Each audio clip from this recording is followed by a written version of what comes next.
Hi everyone, and welcome back to the second episode of The Things I Struggle With. Now, I'm back. It's been a long day and this is the second episode and I'm so glad I just want to say I am so happy at how positive the response was from the first episode. I didn't know how it was going to go. I didn't know what to expect.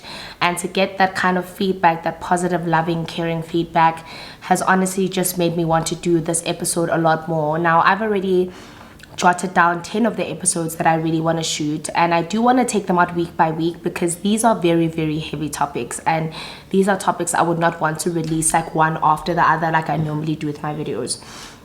And I just want to put out a disclaimer because I realized that in the first video when I spoke about this, that a lot of people were very triggered. People came to me in my DMs with stories and, needing help and stuff from these very toxic relationships.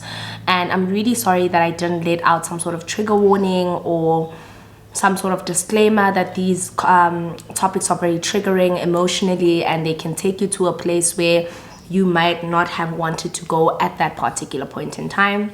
So I'd like to just let that out in advance that these are triggering conversations, but these are conversations that I feel like are the first step in our journey to healing, right? Me and the Faves, I wanted this year to be able to help you guys in some small way. I know that the entertainment aspect of it is a laughing, it's a medicine, right? But I also want us to deal with the things that we lock away when we're too busy trying to hide them and cover them and, kind of put a blanket on our issues. So that's what I want us to do. So topic 2 today is called the addiction to toxicity.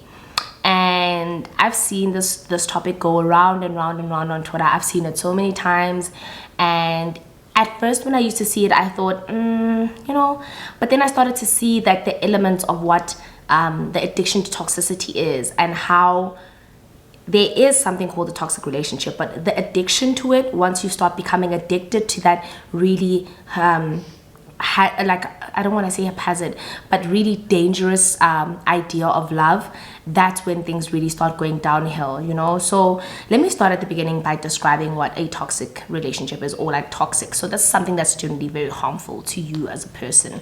And personally for me, a toxic relationship would essentially be a relationship where there's like lack of trust, there's infidelity, there's a whole lot of I would say bulldozing, love bombing. And I know a lot of you guys are going to be like, what's love bombing?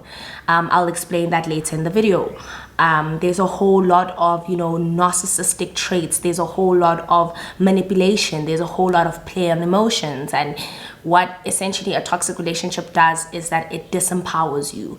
It really takes away your individuality and it kind of imprisons you within that relationship. So in that relationship, it almost feels like some sort of a dominant, submissive type of thing. And that's what a lot of people, and especially a lot of men, like to say, I want a submissive woman. But in actual fact, a lot of them disguise their toxic relationship traits as we want a woman who's submissive because they don't want to have to go through the, I guess those phases of having to really kind of, bulldoze and slowly destroy a human being. So now there's that one element of it. And then there's the element where you start becoming addicted to all those bad traits.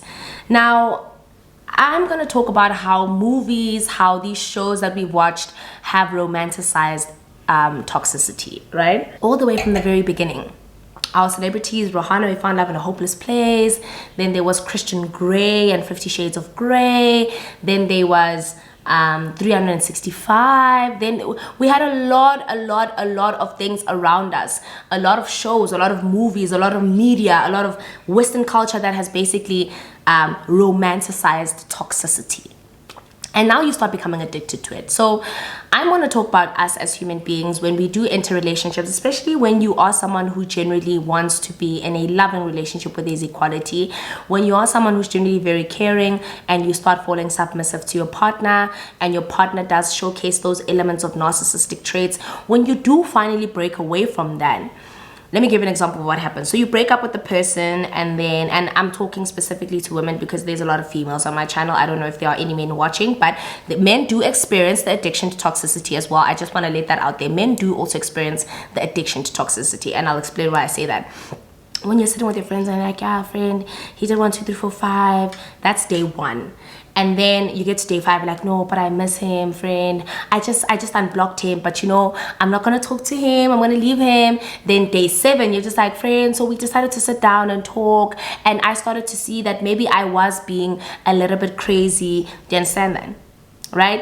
Have you ever had a moment where you're sitting down, you're so hurt, you're so heartbroken by someone, but you're just thinking of all the good times, and you're sitting there thinking, oh my gosh, but who am I gonna love like this? We found love in a hopeless place like this. Let me even give you an example. Sometimes there are women who go as far as loving the drama, the rush, he's mad at me and now they're pushing off the wall, this, and even at some point I romanticize that nonsense. You know what I'm saying? And that's because I was addicted to toxicity as well, where I was addicted to a man kind of putting me in my place because I felt like I was opinionated and I want a man who's not gonna know how to handle this mouth. But in actual fact,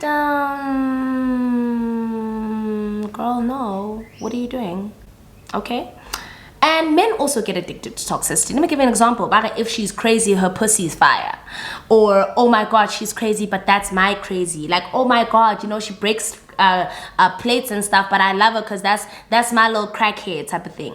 Men also get addicted to toxicity, and men also find themselves, especially when you're in a place where you really care about someone, you really love someone, you really want to meet that person halfway, you do find yourself becoming kind of oblivious to the toxic traits because it's, again, miraged as love. The reason why you should never kind of find yourself accustomed to toxic traits is that once you leave that relationship and you go towards other relationship, you start kind of breaking down other people, and it becomes like a domino effect. Like, I'll give you an example with me. I broke up with a very toxic person. I left a toxic relationship, and that relationship was full of a whole lot of violence. And when I moved on to my next relationship, I had this really intense, it wasn't really an intense argument from his end, it was more the anger was stemmed from my end, and I found myself kind of wanting to put my hands on him, you know, like he was genuinely like, what the fuck are you doing? And I was like, no, you know, like just pushing him and punching him and wanting him, like expecting him to fight back. So, you know, I was at it. And he just held my hands and he shook me and he's like, what is going on? Like, why are you so angry? And the thing that I was angry about wasn't even worth me kind of, you know, reacting in that manner. But I did because I'm so used to, yeah, you know, being crazy, then crying, then expecting him to understand and stuff like that. And I did it quite a couple of times where I was so shook at the fact that he never raised his hand to me or he never ever touched me, even when I really pulled some really crazy antics. And that is when I realized that I was so addicted to that crazy, because a lot of the time I was even one of those people who used to say I like angry sex, because that's the one where, you know, all your emotions out there and then you guys just in bed and then you make up for it and then you're like, yeah, baby, don't do that, don't hit me anymore, and you're like, yeah, don't kick me anymore. And now don't get me wrong, there are ways in which we mask very dangerous traits as love, as angry sex, as this, as that. Like sex, yes, can have that little fiery flame, you know, like sex. You guys can do all your BDSM and dominatrix in the bed. Nobody's stopping you from doing that. But then there's that element of where it changes, where your mind starts to reprogram into thinking that you're having angry sex, when in actual fact, you're not processing what just happened or how dangerous what just happened was. You know what I'm saying? And also, the addiction to toxicity also goes with the addiction to the victim. You know, like you're addicted to always saying, I was there for him, I did everything for him, I put up with all the stuff, I put up with everything, so technically he should be with me, right? Technically, if I've done everything for him, he should be with me. Technically, if I've held him down, technically, if he lost everything, technically, he should be with me. And how could he do this to me after everything I've been through with him and for him? Welcome to Addiction Anonymous. It really sucks to realize that you were addicted to all the bad times because that's the only time where you felt like he actually loved you in return. It sucks that you think that because someone is fighting with you that they're fighting for you, when in actual fact someone fighting for you shouldn't involve any sort of physical or violent behavior. And I'm fortunate enough to have met and dated men who have been so kind and soft with my emotions, to a point where even when I feel my temper rising, they're like, oh, I'm sorry, babe, I'm so sorry, what can I do to make it better? And this other guy was like, how? I'm so sorry, I thought we were playing. So it was, so that's one of the things that I'm struggling with, that I became so obsessed with, that we ride together, we die together, Bonnie and Clyde, we held each other from the ground up. And that was the victim in me that started being like, yeah, after 4 years he left me, after, like, it was the victim in me wanting to justify, how could he leave me when I held him down like this? How could he leave me after everything he put me through? And I know some of y'all probably cackling because you're like, Naledi, could you be serious for one damn minute though? But that's the truth. It was my addiction to him. It was my addiction to his toxic behavior, because I thought that was the one time in which he loved me. And it was so sad. And it is still sad, because love shouldn't feel like that. And love shouldn't have to be I did 1, 2, 3, 4, 5, 6, 7, 8. For the first time, I began loving people without any expectations, and it's been extremely difficult. I began loving people with kindness and anger, and it's been peaceful, but it's also been very difficult, because there's been moments where my body wants to shout and express my feelings, because I've been in a relationship where I was imprisoned, and the only way I could let my voice be heard is when I screamed louder than him, or when I sounded bigger than him, or when I challenged him. So to be in a relationship where you don't have to raise your voice is different. But what a lot of you also don't understand is that to be in a relationship where you're dismissed all the time is also a kind of toxic behavior. And I urge you guys not to get comfortable with a man who dismisses your behavior or who dismisses your feelings, because I feel like with me, I have it very tough, okay? I moved from someone who was very vocal, but very vocal in a toxic way, to someone who was very dismissive and very dismissive in a toxic way. And now to have to unlearn those traits and to have to try and teach him what's right and have to adopt those dismissive behaviors. It's like I'm trying so hard to be strong. And like I said to you guys, I want to be a better version of myself, but I also find that people come with their traumas and their character traits into a relationship. And as much as you should be open to at least learning and growing together, you shouldn't be tolerant of something. The silent treatment is just as bad as someone yelling at you and swearing at you. It's worse, in my opinion. The silent treatment is worse. The silent treatment is deafening, it's disheartening, it's the loudest silence that bothers my head in every way, shape, or form. And that's part and parcel as to why my previous video where I mentioned my status, because I was just like, you know what, I am someone who can't handle either or of the toxicity, because now I've experienced it from both ends. I need someone who's willing to compromise, and we need to be here. So the addiction to toxicity, guys, is it's so complex and so easy to misconstrue. That's the thing.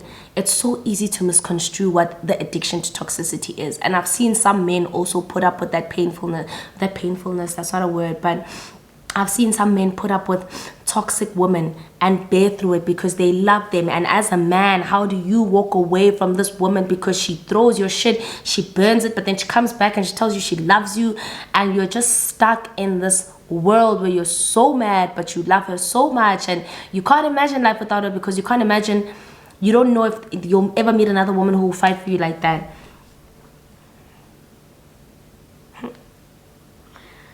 You will. And one thing I need to tell you about toxic people, and you guys are allowed to really, like, you're allowed to debate me on this one, but toxic people don't change. Narcissists, toxic people, they don't change. They are very good at concealing who they are, but it's only until the point where they see that you fully immersed yourself in them where they begin to reveal themselves. It can take 6 months, it can take 2 years for me, which it did. It could take 5 years. Well, maybe 5 years is a bit of a stretch, but what I'm trying to say is toxic people and toxic traits, because at the beginning you don't want to lose someone because you don't want to reveal who you really are, so you play poker and you do everything that they like, you love bomb them. You see, now that's what happened in my previous relationship. When I met him, he would buy me all this expensive stuff. He would post me everywhere on his Instagram. He would post me, he would just, he even did that block of my face and my lips and my eyes, like, to a point where I was like, fucky, you know? And he would love bomb me, and he would post me, and he would buy me expensive clothes. He just was the perfect gentleman, and it was very easy. At first it was so hard to fall for him because I thought all of this was fake, but eventually I found myself falling deeper and deeper and deeper and deeper and deeper, because it was like, who the hell has done this for me? You know what I'm saying? Who the hell will up and buy me? Oh my god, did I just see that lizard in the house? Who the hell will up and buy me Louis Vuitton on? No guy has ever did that for me. Whoever bought me Gucci? No guy has ever did that for me. Whoever like did all that stuff for me? Nobody. But that's what toxic people do. That's what narcissists do. They love bomb you. And I didn't even know what love bombing means. I had to read it on Twitter and find out that, oh no, was I love bombed this whole time? And sometimes it's so hard to accept that you were love bombed, because here you're thinking he loved me, he was gonna do anything for me, and I loved him back. But no, sweetie. Yes, I do believe to a certain degree, even in toxic relationships, there's still an element of love. But don't ever confuse love bombing with love, because love bombing is where they literally overshadow your emotions, they overshadow you, they overshadow your private space, they overshadow your individuality. Everything you guys do, you must do it together. Now you must wear matching clothes, now you must do this, now you must do all of that stuff. Like, love bombing has never been clearer. When I first read it on Twitter, and I read it last year, I was like, the fuck is this? And when I read it, I just felt myself crying, because I was like, I was love bombed at the age of 21 up until the age of 25. And no, by the age of 25, I had already started seeing through the tactics, because I understood that nah. Shoes won't take away the fact that you've beat me, or shoes won't take away the fact that you cheated on me, or shoes won't take away anything. But from the first 2 years of our relationship, I was love bombed. And I was just sitting there on some, well, damn. So yeah, guys, I think you need to identify when your addiction to toxicity, or whether you're becoming addicted to toxicity, because it's very easy to fall under the guise that we really found love in a hopeless place. We love each other, but we hate each other. I hate that I love you. No.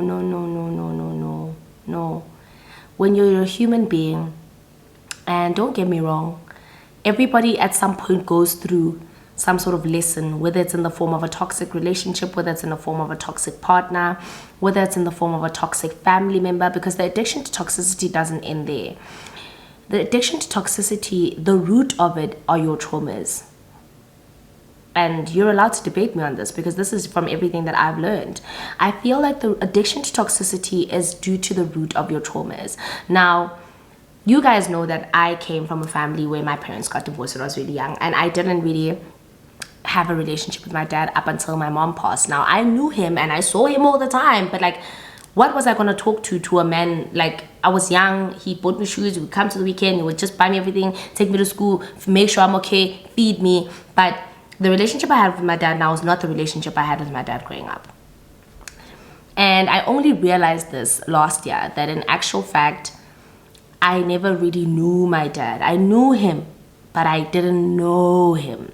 And I didn't know how understanding of a person he was. I didn't know that he was going to be my guide. He was going to be my biggest support system. He was going to be my biggest cheerleader.